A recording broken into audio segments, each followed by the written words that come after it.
त्यांना घरी सोडण्याचं काम पोलिसांना का करावं लागलं? असं नक्की तिथं झालं होतं तरी काय?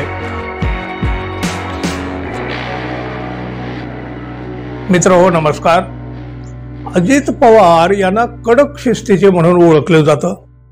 अशी जरी अजितदादांची ओळख असली तरी सुद्धा बघा, राजकीय पातळीवर एखादा मुद्दा त्यांना नाही आवडला, नाही पटला, नाही रुचला तरी सुद्धा ते प्रसंग पाहून फारसं ताणून धरीत नाहीत. आपलं राजकारण ते अत्यंत चाणाक्ष आणि धूर्तपणे करतात. त्यामुळं आलेल्या अडचणीतून ते सही सलामत अगदी बाजूला अलगद सुटून जातात, निघून जातात. पण संधी मिळाली की ते राजकीय कौशल्यानं त्याला उत्तरही देत असतात.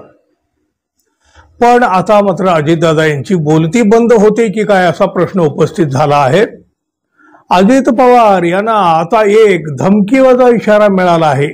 धमकीवजा इशारा. आणि त्यांच्यासाठी तसं पाहिलं तर हा विषय अत्यंत नाजूक बनलेला आहे. महाराष्ट्राच्या राजकारणात मात्र या सगळ्या प्रकारानं एक मोठं रहस्य निर्माण केलं आहे. एका इशाऱ्यानं या बराचसा गोंधळ सुद्धा उडवून दिलेला आहे. ते बीडचे बडतर्फ पोलीस अधिकारी रणजित कासले यांना तुम्ही पाहिलं, ऐकलेलं आहे. या रणजित कासले यांनी अजित पवारांना एक नाजूक धमकीवजा इशारा दिलाय. हे रणजित कासले बरेच चर्चेत आले होते. ते सायबर पोलीस ठाण्यात कार्यरत होते तेव्हा त्यांनी गुजरातमध्ये जाऊन आरोपीशी आर्थिक तडजोड केली. या आरोपावरून आधी त्यांना निलंबित केलं आणि नंतर बडतर्फही केलं. एका प्रकरणात मात्र त्यांना तुरुंगातही जाऊन बसावं लागलं. आता बघा, साधारणपणे एक 8 दिवसापूर्वी त्यांना जामीन मिळाला. ते बाहेर आले. बाहेर आल्यावर पुन्हा त्याचे काय करतील, त्यांचं आणखी काय व्हिडिओ येतील याकडे लक्ष होतं. पण ते काही मोजके दिवस शांत राहिले. पण अधिक दिवस त्यांना शांत राहता आलं नाही. त्यांनी आता पुन्हा एक तोफ डागली. एक व्हिडिओ शेअर करून त्यांनी अजित पवारांनाही लक्ष केलं आहे. ते म्हणतात, अजित पवार माझ्या मागे लागलेले आहेत, पण शेवटचा पत्ता मी पण ठेवलेला आहे. मी जय पवाराला कुठल्या हालतमध्ये सोडलंय घरी, स्टेशन डायरी माझ्याकडे आहे. आता बघा, हे जय पवार म्हणजे अजित पवार यांचे चिरंजीव.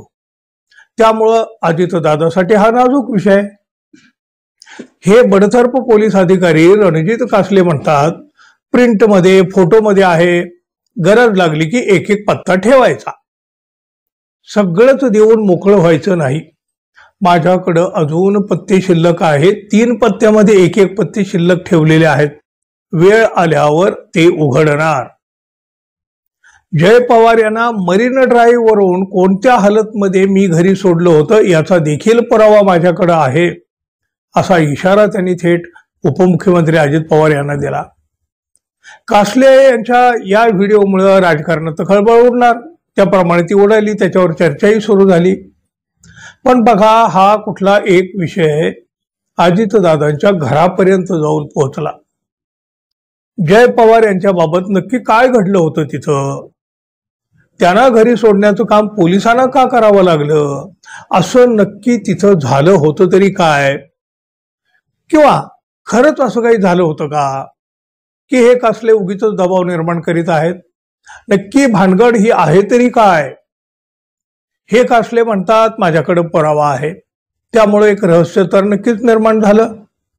पण त्यापेक्षाही मोठं रहस्य म्हणजे अजित पवार किंवा जय पवार यांनी अजूनही यावर खुलासा का बरं केला नसावा?